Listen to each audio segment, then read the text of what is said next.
going to look at collaborative group assignments inside of itsLearning in this video. So to create an assignment where students can work collaboratively, the first thing you need to do is make sure you have course groups set up, and that's in another video. So you can go find how to set your course groups in that video. But for this one, we're going to look at creating an assignment using those groups. So I'm in my itsLearning course that I'm going to use, and I've gone to my resource folder, and I've just gone to whichever folder, wherever you want to put this new assignment. I'm going to put this under group assignments, and I'm going to click the add button, scroll down and go to activities, and you'll see the assignment button. So first choice. Assignments are really the only choice here for collaborative work, for students to submit things as a group or to work as a group. They can't really do these other options as a group. Those are mostly all individual. But an assignment does have that feature to allow students to work together. So I'm going to click assignment, and it's going to pull up a new assignment. So I'm going to give it a name. So I have I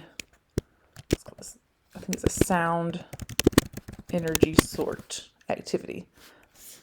And there is also another video that shows how I created the sound energy sort that you can watch, how to take a PDF printout worksheet you would use in the classroom and turn it into an interactive PowerPoint assignment. So I've got my sound energy sort. I've given it the title. Let's go down to click add file. I'm going to get it from my computer. Here it is. So it's just a little sort activity that in the classroom would have been a cut and paste, but now I've made it into a drag and drop. I'm going to let that load. When that green bar goes, depends on the size of your file. Usually it's pretty quickly. It goes pretty quickly. And then there it gives you this drop down box. So students can view as the default. And this would let them look at the PowerPoint, but they would not be able to edit it or work inside of the PowerPoint unless they downloaded it. And no one wants to have to deal with the problems that come with having children download, save, and upload. So itsLearning has this wonderful feature that came out, I don't know, a year or two ago, where they can make a copy for each student of the PowerPoint, and then they can work on that PowerPoint directly inside of itsLearning. It even saves automatically. One of my favorite features.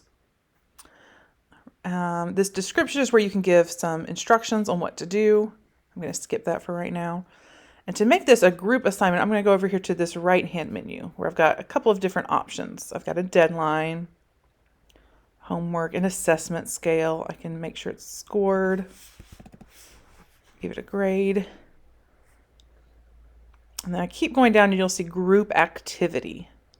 Where it says group activity, students submit as groups. So I'm going to check that off. So I do want students to maybe work on this as a group and help each other. Maybe this is something we're going to do in breakout rooms when I have a parapro in the room, so we can split them into groups and let them talk to each other and complete this assignment together. And you may want them to do it individually, in which case you would not check that. But if you do want to do a group assignment, there are two choices. It defaults to students create groups. You do not want to use that. It is a hot mess. I tried this several years ago with fourth graders, I think, and even fourth graders. Oh man, we could not manage that because it does not pull up a list to choose from. It just pulls up where they have to type in who they want in their group. And even fourth and fifth graders can't spell their friends' names correctly. And if someone else puts them in a group, claims a friend first, and they're not, it's just a mess. It never works well. So I highly recommend using your course groups because you've already created your groups. Your students are in the groups that you want them to be in, whether you've grouped them heterogeneously, homogeneously, depending on the activity. And so once they log in, they will see their assignment in their group without having to choose any group members. So highly recommend using the course groups. And then we'll skip some of this. So now I have that. I'm ready to scroll down to the bottom and make sure I click create assignment.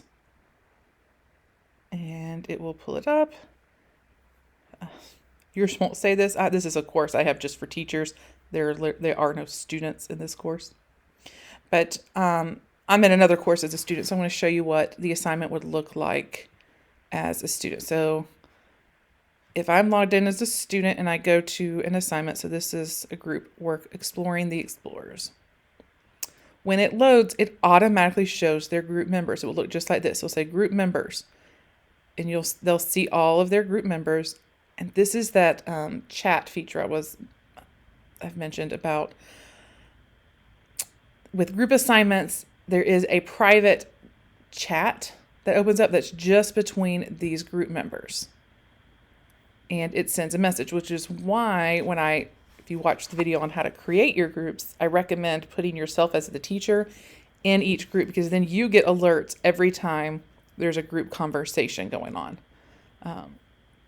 Now, once this assignment is closed and no longer visible, that group conversation is supposed to go away, is my understanding.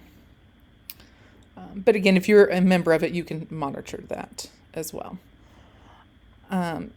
This is one we already submitted, but the students would be able to open the PowerPoint directly in itsLearning. It just goes to a new tab. So this was I think like a 3rd grade assignment, and students, you put your name at what you were going to submit, or what part you were going to complete. And so each group member completed a different page. And when everyone's in here at the same time, they'll show like little circles with their initials so they know who else is working. And then once everyone is ready and they think they have their assignment complete, all you have to do is close the tab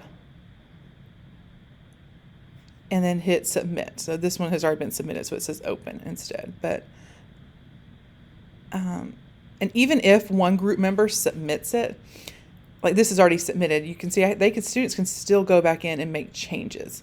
So even if it gets submitted before they were done, which has happened many times, I just tell the students, you can still go back in. It's okay.